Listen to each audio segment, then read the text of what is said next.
2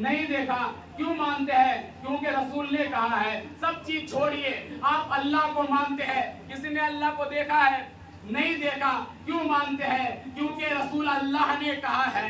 کیونکہ رسول اللہ نے کہا ہے اور قرآن نے کہا جو رسول دے اسے لے لو, اسے چپ چاپ سے لے لو. ہمیں کتنا سچا ہے میرا نبی. کمال تو یہ ہے کہ جس نے ہمیں اللہ دیا, جس نے ہمیں اللہ بتایا, اس نے اللہ کو خود نہیں دیکھا. کتنا سچا ہے میرا نبی کہ اس نے 14 صدیوں پہلے مدینے کی گلیوں سے نکل کر مسجد النبوی کے منبر پر کہا تھا کہ اللہ ہے. آج 2026 میں تمام مسلمان مانتے ہیں کہ اللہ ہے. کیا معیار ہے لسان نبوت کا, کیا معیار ہے صداقت رسالت کا. اس نے تب کہا کہ اللہ ہے. ہم اب بھی مانتے ہیں کہ اللہ ہے. میں پورے مسلمانوں سے سوال کرنا چاہتا ہوں کہ تم نے وہ تو لے لیا جو رسول اللہ نے بغیر دکھائے دیا, وہ کیوں نہیں دیا اسے دکھا کر.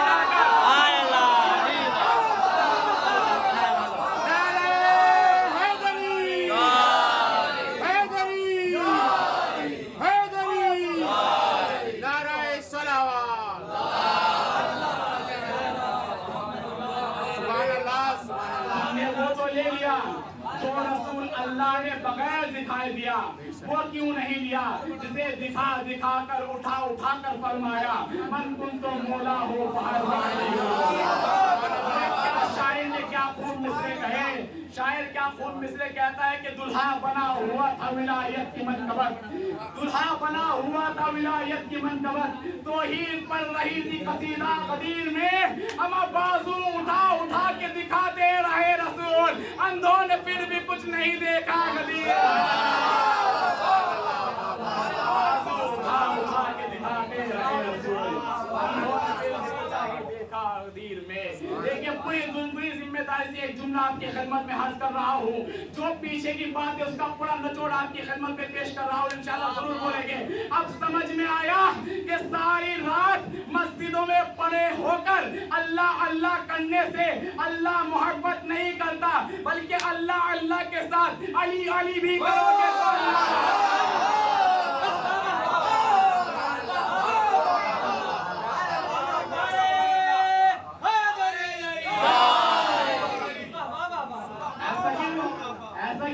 اللہ نے ہی کہا ہے کہ رسول کی اتباع کرو. رسول کی اتباع کیا ہے؟ ما آتاکم الرسول, جو رسول دے لے لو. رسول نے کیا دیا؟ من کنتم مولا ہو. یہ ہے. اب سمجھ میں آیا کہ علی کو مولا مانو گے تو اللہ محبت کرے گا, فاطمہ کو صدیقۃ الکبریٰ مانو گے تو اللہ محبت کرے گا, حسنین کو جنت کا سردار مانو گے تو اللہ محبت کرے گا, علی کو امام المتقین مانو گے تو اللہ محبت کرے گا, علی کو امیر المؤمنین مانو گے تو اللہ محبت کرے گا, علی کو امیر المؤمنین مانو گے تو اللہ محبت کرے گا. اللہ محبت کرتا ہے اس سے, اللہ محبت کرتا ہے اس سے جو اتباع محمد کرے. جو اتباع محمد ہے کیا؟ ما آتاکم الرسول, جو رسول دے لے لو. اور رسول کی اتباع محمد کو دوسرے لفظوں میں کہا جاتا ہے سنت محمدی پر چلنا. اگر سنت محمدی پر چلنے والے کو سنی کہا جاتا ہے تو پوری کائنات سن لے کہ علی جیسا کوئی سنی نہیں ہے. کیونکہ علی نے نہج البلاغہ میں فرمایا ہے کہ میں رسول کے ساتھ اس طرح رہا جس طرح اونٹنی کا بچہ اپنی ماں کے ساتھ رہا.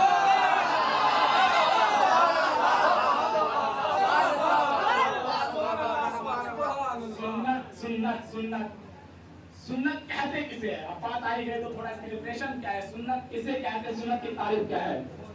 سنت دیکھیے ہمارے اور اہل سنت کے درمیان اس میں اختلاف ہے. وہ لوگ سنت اس کو مانتے ہیں جو رسول کرتے ہیں, لیکن ہمارے نزدیک کیونکہ رسول کے جانشین بھی معصوم ہوتے ہیں تو ہمارے نزدیک جو 14 معصومین کرے اس کو سنت کہا جاتا ہے. سنت میں 3 چیزیں شامل ہوتی ہیں, قول معصوم, فعل معصوم اور تقریر معصوم. قول معصوم کیا ہوتا ہے؟ قول معصوم وہ ہوتا ہے کہ جو معصوم کہے وہ سنت ہوتا ہے. فعل معصوم کیا ہوتا ہے؟ کہ جو معصوم کرے وہ سنت ہوتا ہے. تقریر معصوم کیا ہوتا ہے؟ معصوم کے سامنے کوئی کام ہو رہا ہو، معصوم اس پر خاموش رہ جائے، وہ بھی سنت ہو جاتا ہے۔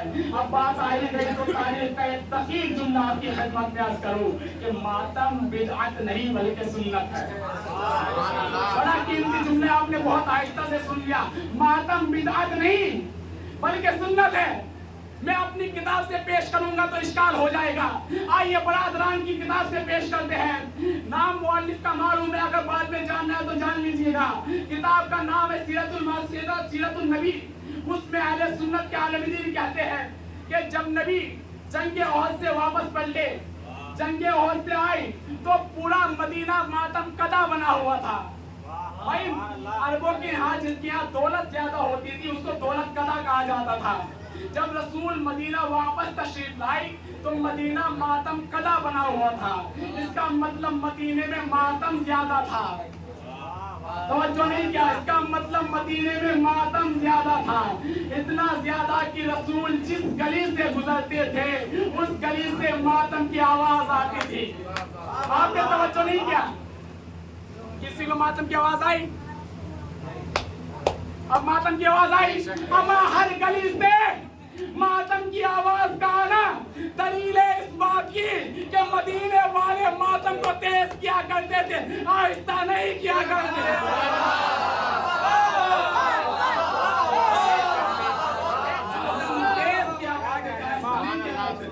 جب رسول پڑھتے تو ہر گلی میں ماتم کی آواز آ رہی تھی، ہر گلی سے ماتم کی آواز۔ رسول حیرت زدہ ہو گئے کہ ہر عزیز و ہر انسان اپنے عزیز و اقارب کا ماتم کا فرض ادا کر رہا ہے۔ لفظ فرض ادا ہے وہاں پر کتاب میں، لفظ یعنی ہر عزیز و اقارب کا اپنا، جس کے بھی عزیز و اقارب جنگ احد میں قتل کیے شہید کیے گئے ان کا فرض ادا کیا جا رہا ہے ماتم داری کا۔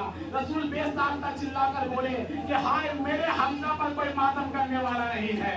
جیسے ہی یہ آواز اصحاب کے کان میں گئی، اصحاب نے اپنی بیویوں کو، اپنی گھر والیوں کو کہا کہ دولت گدائے محمد پر جا کر حضرت حمزہ پر گریہ کرو، حضرت حمزہ کا ماتم کرو، حضرت حمزہ کا ماتم کرو۔ جب رسول اللہ نے اپنے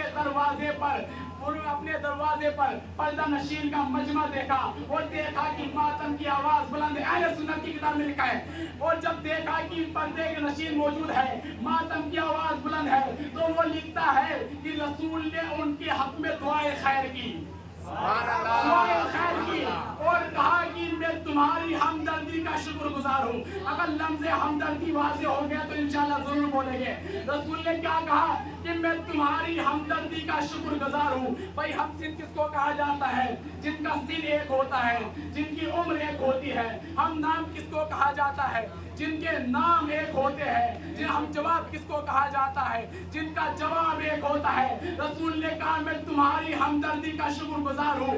ہمدرد کسے کہتے ہیں؟ جن کا درد ایک ہوتا ہے۔ اما اب میں کہوں گا ماتمیوں کو دیکھ کے بدعت بدعت نہ کہنا، بلکہ ماتمیوں کا اور رسول کا درد ایک ہے۔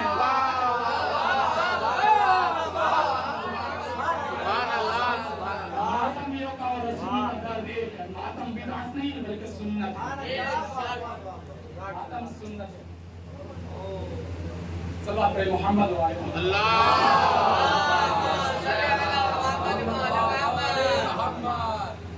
ماتم کو دیکھ کر بدعت نہ کہنا بلکہ ماتم بدعت نہیں سنت ہے۔ صلی اللہ علیہ عظمت محمد و علیہ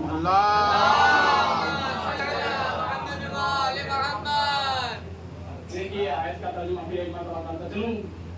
اللہ نے کہا ان ھذا صراطی مستقیما، بے شک یہ میرا سیدھا راستہ ہے، فاتبعوہ تم لوگ اس کی اتباع کرو، ولا تتبعوا السبل فتفرق بکم عن سبیلہ، تم لوگ ان راستے پر نہ چلو جو میرے راستے سے ہٹا دے۔ کیوں؟ ذالکم وصاکم بہ لعلکم تتقون، کیونکہ اللہ کی تمہارے لیے اس میں نصیحت ہے، اس میں ہدایت ہے۔ کیوں؟ لعلکم تتقون، شاید تم لوگ متقی بن جاؤ۔ متقی بن جاؤ، متقی کہتے کسے ہیں؟ ہمارے علماء کرام نے بڑی جامع اور مختصر تعریف ایک جملے میں کی ہے متقی کی۔ تقویٰ کہتے اسے ہے کہ یعنی واجبات میں سے کوئی چھٹے نہ، حرام میں سے کسی کو انجام نہ دیا جائے. نماز واجب ہے, جو پڑھے گا وہ متقی, جو نہیں پڑھے گا وہ متقی نہیں. حج واجب ہے, جس کے پاس جو مستقی ہو جائے گا کرے گا متقی, نہیں کرے گا وہ متقی نہیں. زکوٰۃ واجب ہے, مال نصاب تک پہنچ گیا جو ادا کرے گا متقی, نہیں کرے گا متقی نہیں ہے. حج واجب ہے, زکوٰۃ واجب ہے, خمس سیدوں کا حق ہے, جو ادا کرے گا متقی, جو ادا نہیں کرے گا وہ متقی نہیں. اب پتا چلا کہ انسان اس وقت تک تقوی تک نہیں پہنچ سکتا جب تک نماز کا پابند نہ ہو جائے, جب تک حج کا پابند نہ ہو جائے, جب تک زکوٰۃ کا پابند نہ ہو جائے. ان واجبات کو انجام دینا انسان کے اوپر واجب ہے. ان واجبات کو انسان کے اوپر انجام دینا واجب ہے. سلام پر محمد والے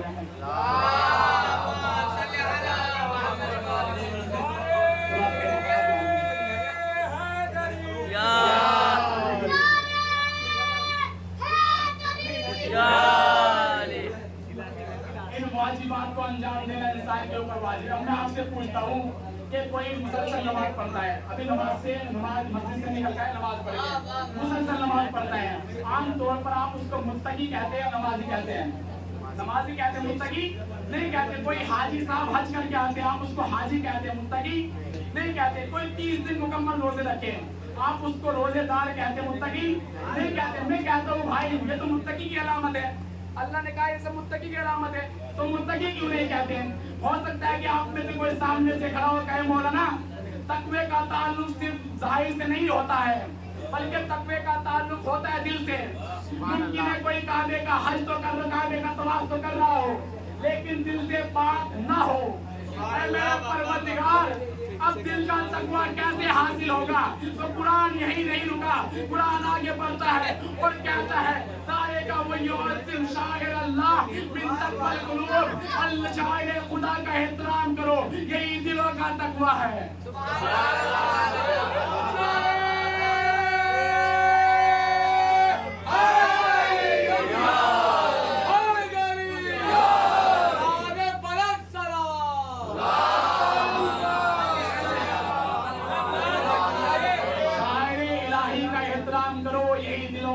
میرا موضوع ہے کہ شاعر اسرات خدا ہے کون. توجہ رکھیے گا, شاعر الہی کا احترام کرو, یہی دلوں کا تقویٰ ہے, یہی دلوں کا تقویٰ ہے. شاعر خدا, شاعر کہتے ہیں نشانی کو, نشانی وہ ہوتی ہے کہ جس کو دیکھ کر اصل یاد آ جائے. بھائی کعبے کا احترام کعبہ کرو, کعبہ اللہ کی نشانی ہے. مسجد کا احترام کرو, مسجد اللہ کی نشانی ہے. قرآن کا احترام کرو, قرآن اللہ کی نشانی ہے. قرآن کا احترام کرو, قرآن اللہ کی نشانی ہے. زمزم کے پانی کا احترام کرو, زمزم کا پانی اللہ کی نشانی ہے. بھائی ہم بھی تو یہی کہتے ہیں نا, علم کا احترام کرو, علم حسین کی نشانی ہے.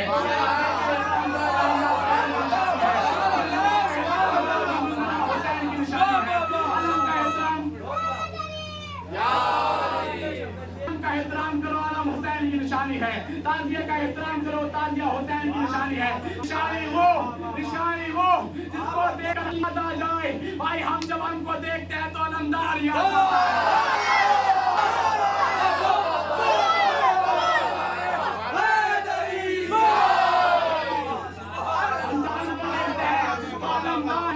ہے.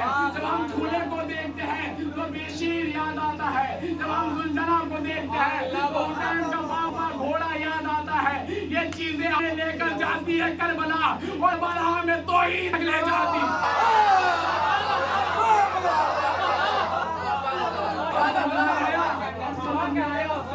حسین ہی جو حسین کا راستہ ہے وہ اللہ کا راستہ ہے. بے شک جو حسین کا سبیل ہے وہ اللہ کا سبیل ہے.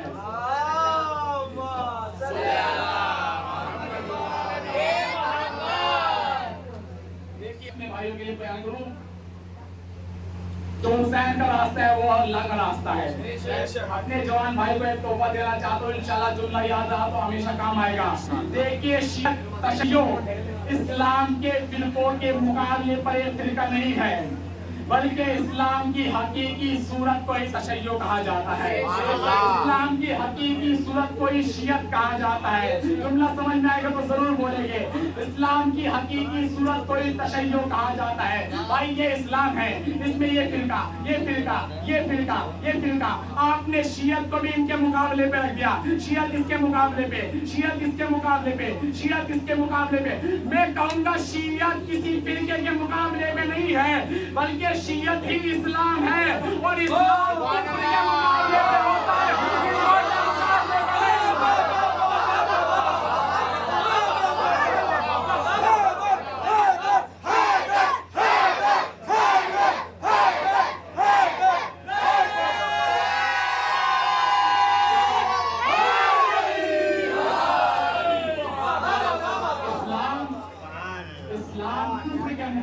شیعت اسلام ہے اور اسلام فرقوں کے مقابلے پہ نہیں بلکہ کفر کے مقابلے پہ آتا ہے۔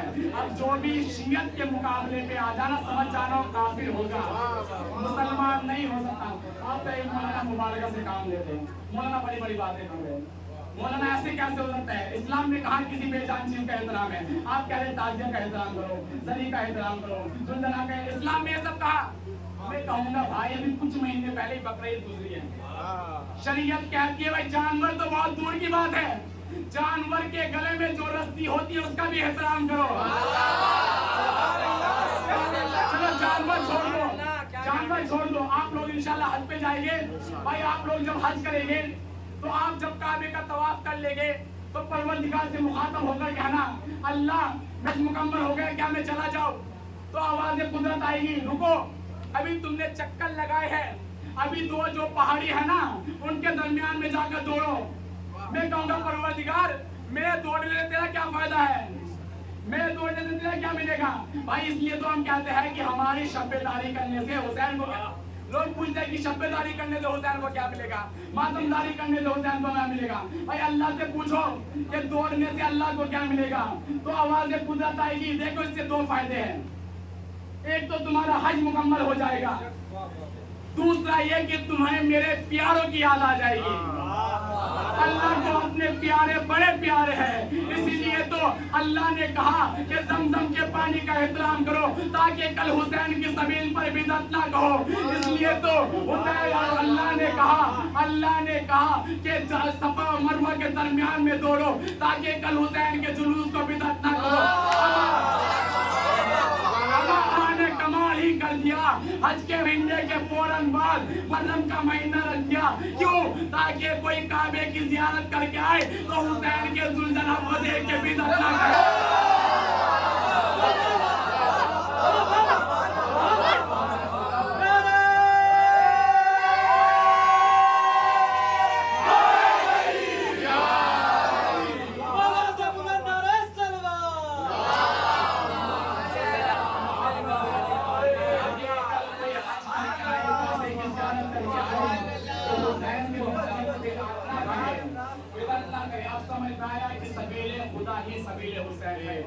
حسین کا راستہ ہے وہ اللہ کا راستہ ہے، اور حسین کا راستہ کیسے حاصل کیا جائے گا یہ آج کے حاصل پہ جملہ پڑھتا ہوں۔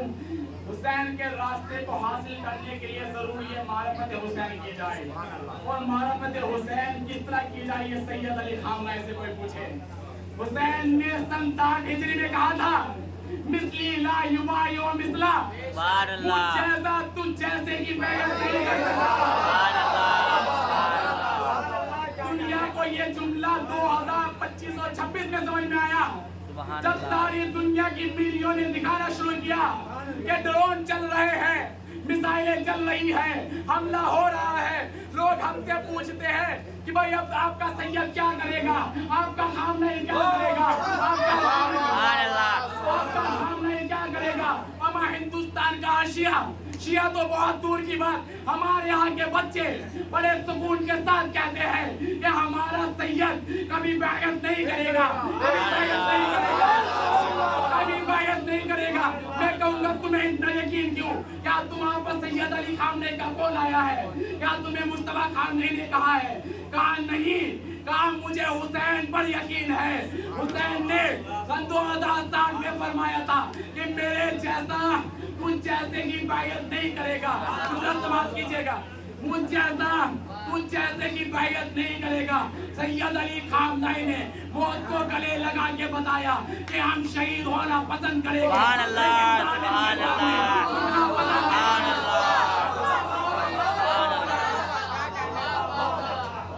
ہم شہید ہونا پسند کریں گے لیکن ظالم کے سامنے جھکنا پسند نہیں کریں گے.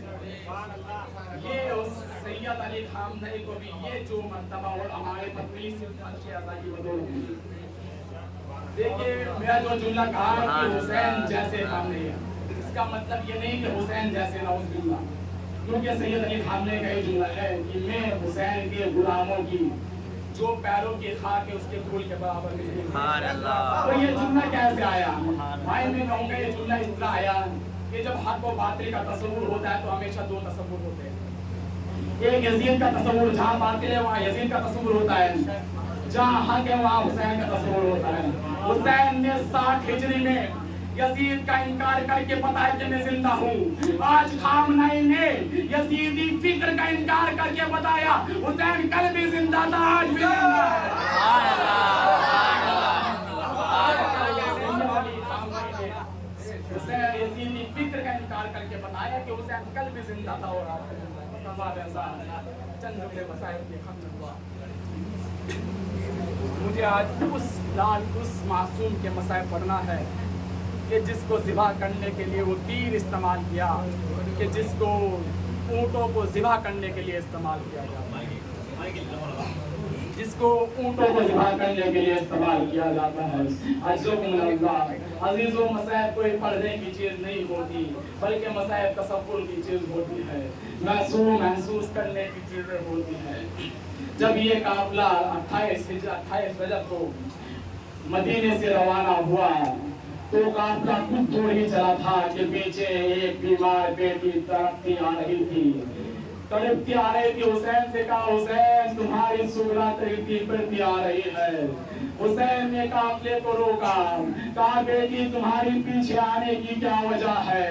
سغرا طرف جاتے کہتی ہے بابا اگر آپ مجھے اپنے ساتھ نہیں لے جانا چاہتے تو کم سے کم ایک مرتبہ سب سے ملاقات کرنے دیجئے.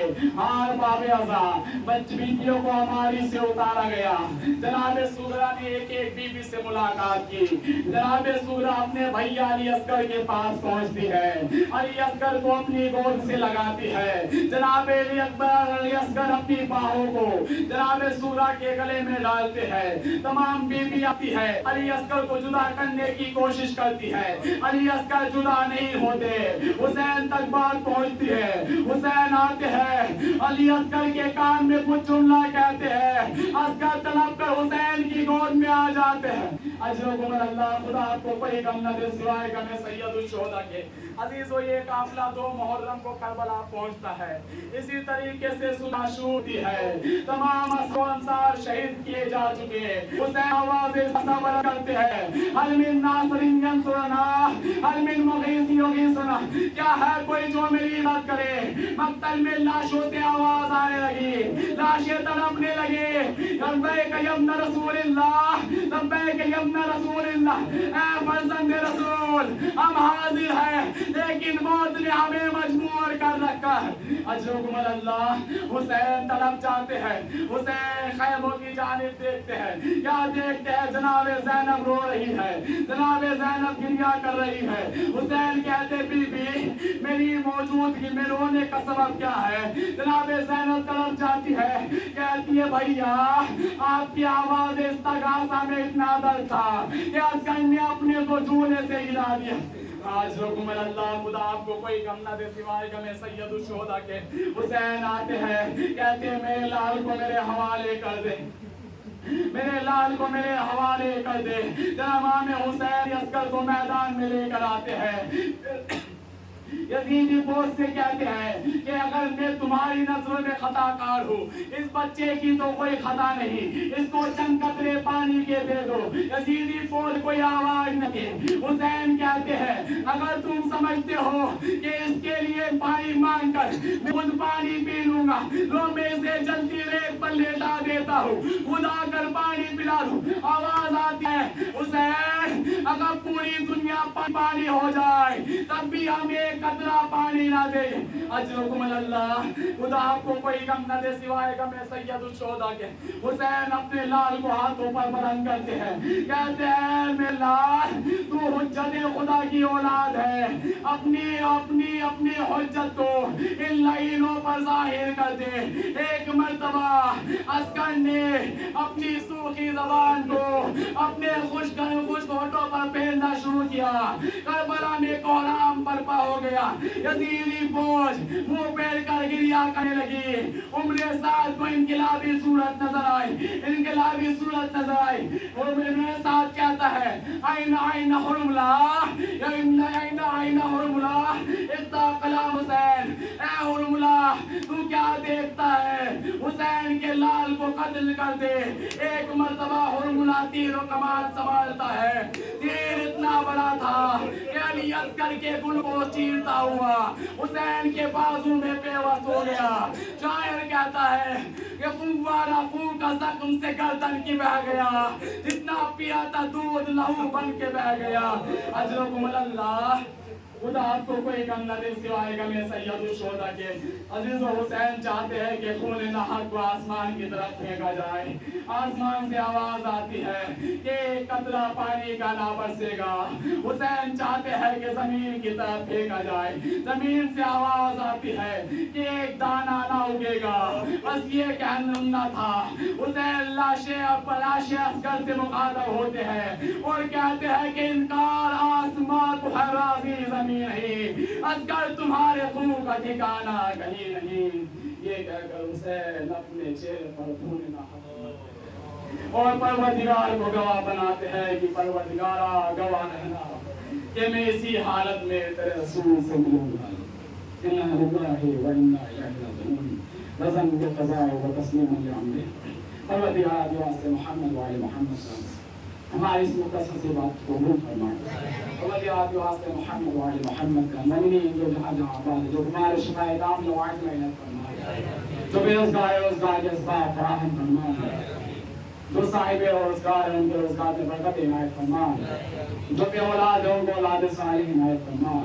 پروردگارا دشمنان اسلام دشمنان قرآن کو نست نابود فرما۔